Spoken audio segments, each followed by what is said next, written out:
મારા ભાઈ ભાભીને 6 વર્ષથી સંતાન નહોતું. મારા છૂટાછેડા થઈ જવાને કારણે હું મારા પિયરમાં જ રહી હતી.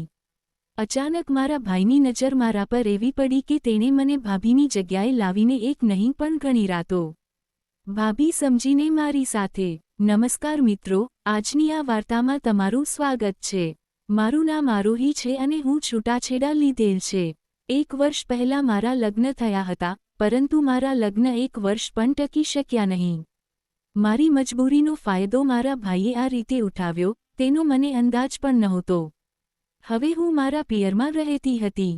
પિયરમાં એક દિવસ મારા માટે ભારે પડી રહ્યો હતો, કારણ કે મારા પિતાજી અને ભાઈના મને મહેણા મારવાનું દિવસ બ દિવસ વધતું જતું હતું. તેમને લાગતું હતું કે જો હું આ રીતે ઘરમાં પડી રહીશ તો ભાઈના બીજા લગ્ન નહીં થઈ શકે.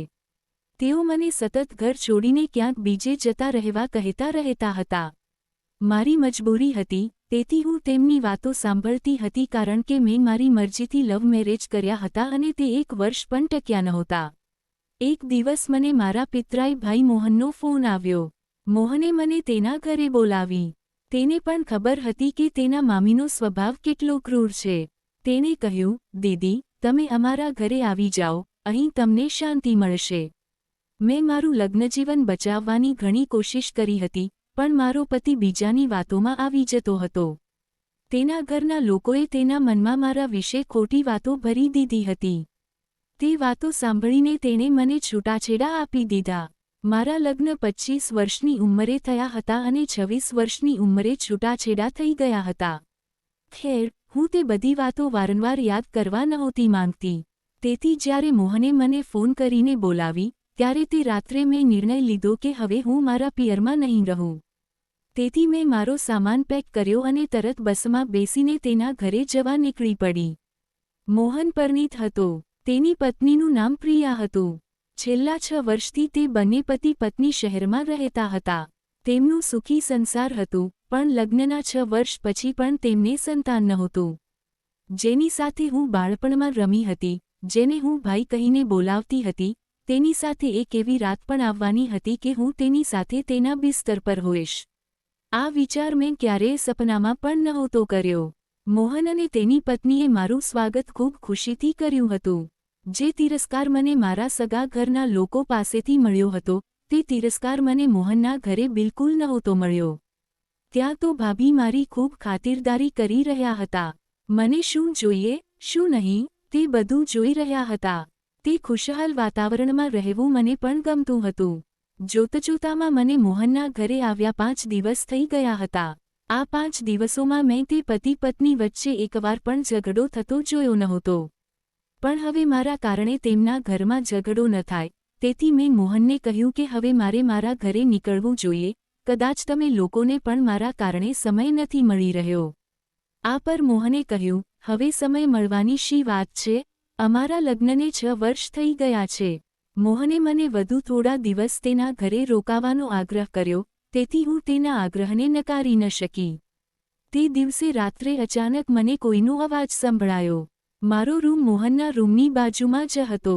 જેવો હું રૂમની બહાર આવી, મને મોહનભાઈના રૂમમાંથી અવાજો આવવા લાગ્યા. તે વિચિત્ર અવાજો કદાચ ભાભીના જ હતા.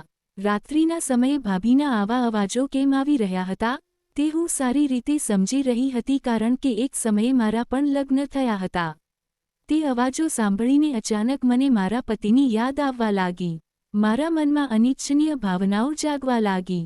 ત્યારે હું મારા રૂમમાં ગઈ અને કાનમાં રૂ નાખીને સૂઈ ગઈ જેથી મને તે અવાજ ન સંભળાય અને મારી આંખોની સામે અનિચ્છનીય દૃશ્યો ન આવે. બીજા દિવસે ભાઈના ઘરે ભાભીના મામી આવ્યા હતા. ભાભીના મામીએ વાતવાતમાં કહ્યું, પ્રિયા, તું અમને દાદી ક્યારે બનાવીશ? તારા તરફથી ગુડ ન્યૂઝ ક્યારે સાંભળવા મળશે?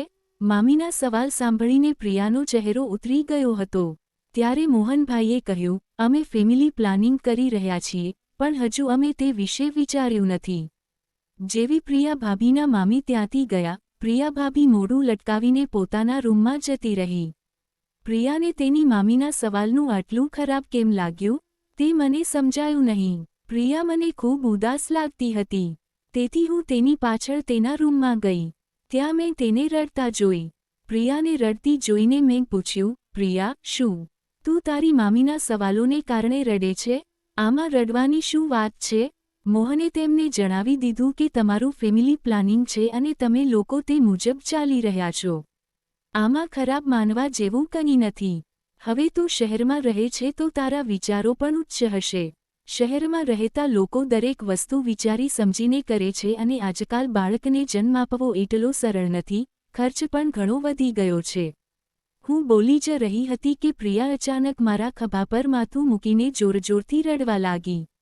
પછી મેં તેના આંસુ લૂછ્યા અને તેને ભરોસો અપાવતા પૂછ્યું, પ્રિયા ભાભી, મને તમારા રડવાનું કારણ કંઈક અલગ લાગે છે. જે પણ હોય તે મને જણાવો. તમે મને તમારી સહેલી સમજીને બધું કહી શકો છો? ત્યારે પ્રિયા બોલી, આરોહી, તે જ્યારે મારી સાથે મિત્રતાના નાતે સવાલ કર્યો છે તો હું તને સાચો જવાબ આપીશ, પણ તે સાંભળીને તું નણંદની જેમ નહીં પણ સહેલીની જેમ સમજજે, આ વાયદો કર. મેં પ્રિયા સાથે વાયદો કર્યો કે હું તેને સહેલીની જેમ સમજીશ. ત્યારે પ્રિયા બોલવા લાગી, અમારું કોઈ ફેમિલી પ્લાનિંગ નથી. સાચું તો એ છે કે હું ક્યારેય માં બની શકતી નથી. મારામાં એવી કોઈ કમી છે કે હું માં બનવા લાયક જ નથી.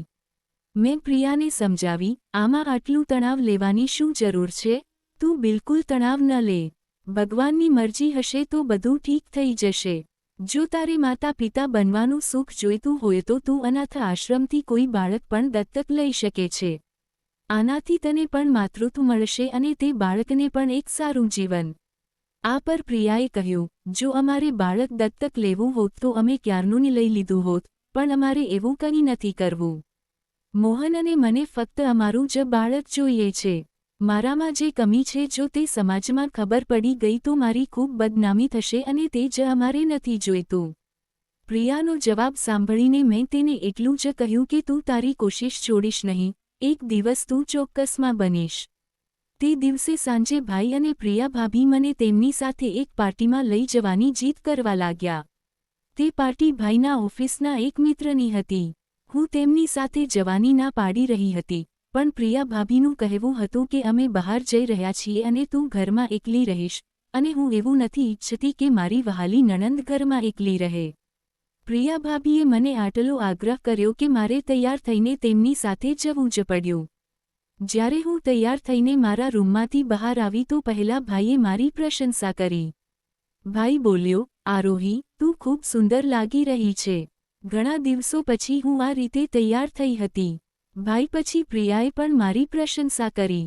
થોડી જ વારમાં અમે તે પાર્ટીમાં પહોંચી ગયા.